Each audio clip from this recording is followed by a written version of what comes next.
The renovation at our church is about to go full steam ahead, and I have to admit I'm incredibly excited about that.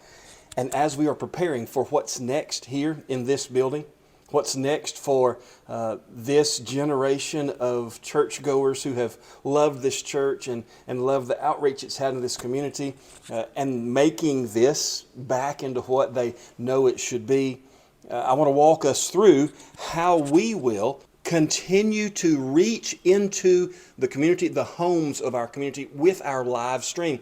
So as I reset my live stream, let me walk you through what we'll be using. Now, what you're looking at here is ProPresenter 7. We began streaming with ProPresenter 7 back some time ago, maybe a year and a half or 2 years ago, as it became so easy to get our cameras, Mevo Start cameras, into ProPresenter using NDI.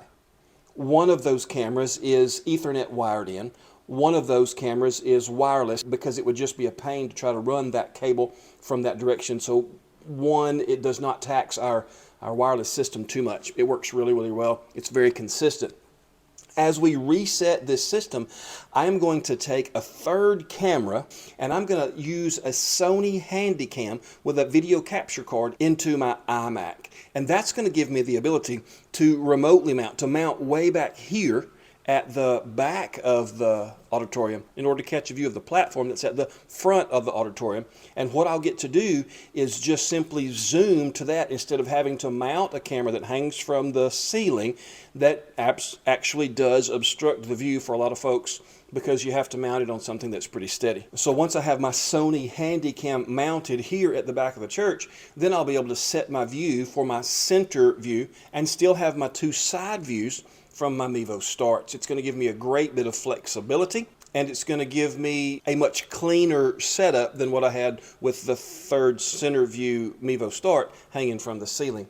So with those three cameras set up, let me show you what ProPresenter 7 will look like in doing so. This is a typical setup for ProPresenter 7 where you have one person running everything in the media presentation. So we have a song that's been put in. At the bottom tray, we have our video inputs, 3 across. Now you can see I have my two Mevo Starts still plugged in here because those are they are vibrant in their color. The one in the middle is dulled out and it has a question mark there. So that lets me know that there's nothing plugged into that one.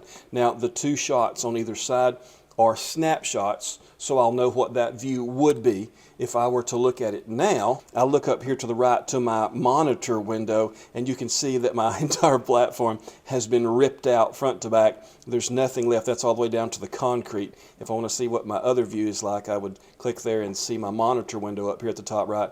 And you can see that where the concrete is here, the platform is actually gone. So very much a change in what we've got going on from what we used to have, but my views would stay the same, left and right, and then that one in the middle.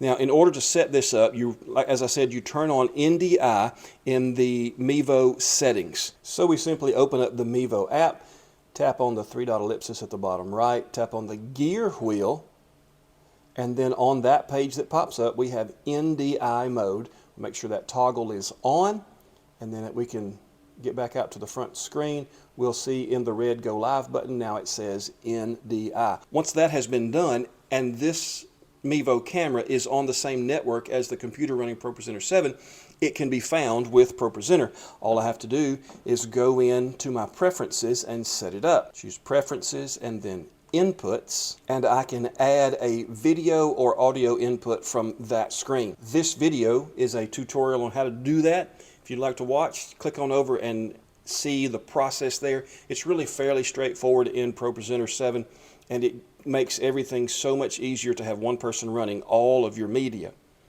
Now then, once that is in, to go live, all you have to do is start capture in this live button here at the top right hand side of the screen. So I tap my live button, choose start capture or capture settings if I need to change settings before I go into the start capture. This is where I have already put in my stream URL and my stream key.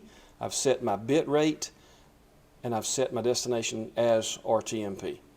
Makes it really straightforward to set that up and to have ProPresenter be the streaming mechanism that you use to take your worship stream live